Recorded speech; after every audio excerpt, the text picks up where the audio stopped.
Namo Amitabha Buddha.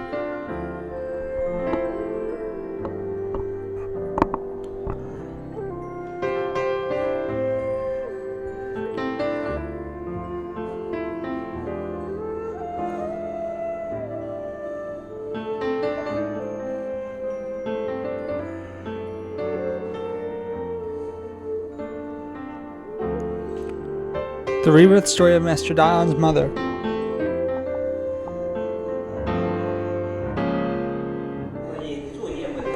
Regarding the issue, I can share an experience of mine for you guys.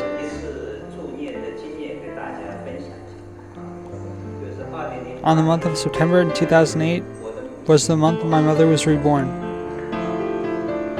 She lived to the age of 83 and practiced Buddhism for over a decade, which was due to my introduction to her. Normally, she did not recite the Buddha's name diligently. Regarding the issue of rebirth, she originally did not have much confidence. She heard that in the ancient times, 10,000 people practice, 10,000 will attain rebirth. Now 10,000 people practice, only 1 or 2 manage to attain rebirth. She did not listen to others, but she listened to this. Hence, she told herself that she would definitely have no part in it.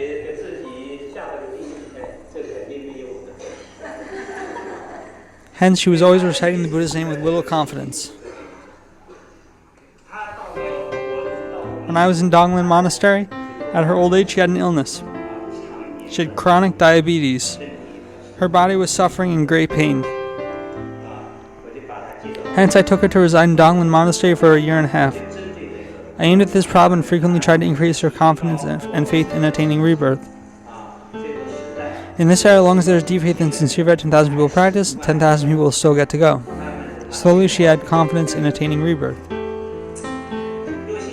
Although she had faith, she still suffers from her illness.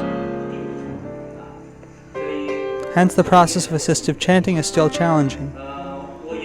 I normally do not attend the entire process of assistive recitation, but because this time it's my mother, I ought to fulfill my filial piety. Hence, I attended the whole process. At the start, we conform to the general pattern and flow of assistive recitation, which is to get many people to recite Namo Amitabha Buddha loudly. There is a common misconception that those doing assistive recitation have to call for Amitabha Buddha to come over to receive the dying.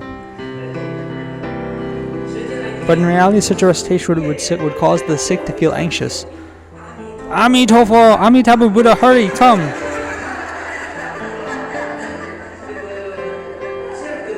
This will give tremendous stress to the sick. They may feel, so many people are helping me through the assistive recitation, but I can't go yet. They will feel stressed. I realized that slowly she got fed up with it.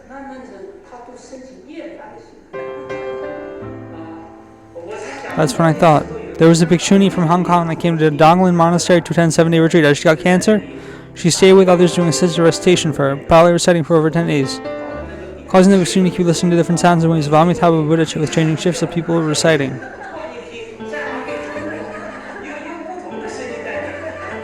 Reciting until the bhikshuni was afflicted to the extent of saying, "You guys stop reciting. I don't want to go anymore."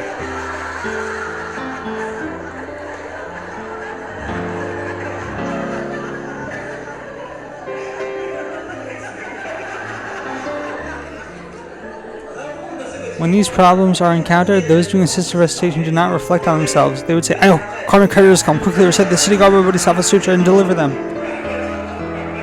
Quickly set up a memorial tablet, making it awful. All of these are great misconceptions. In the beginning, I too went with the flow. But the more I recite, the more I find it abnormal. How can the negative side be like this? In the end, I let the rest of the people do assisted recitation to disperse, leaving only 2 to 3 people to recite it softly. I called it nursing assistive recitation. When it's time to eat, she should eat. When it's time to sleep, let her sleep. When she's awake, remind her not to forget her vow to attain rebirth. Like this, should we get to solve the anxious situation. At the end of her life, my mother managed to attain a serene rebirth. She even passed away in her sleep. When she passed, everyone thought she was sleeping. But when we took another look, her breathing had indeed stopped. At that time, I quickly reminded her, fearing that she had entered the Bardo stage. I taught her the 10 recitations method, reminding in the Bardo stage to return to the western land of utmost bliss. This was done as a precaution. Afterwards, we recited the Buddha's name for 24 hours. At that time, whether she managed to attain rebirth or not, I was uncertain.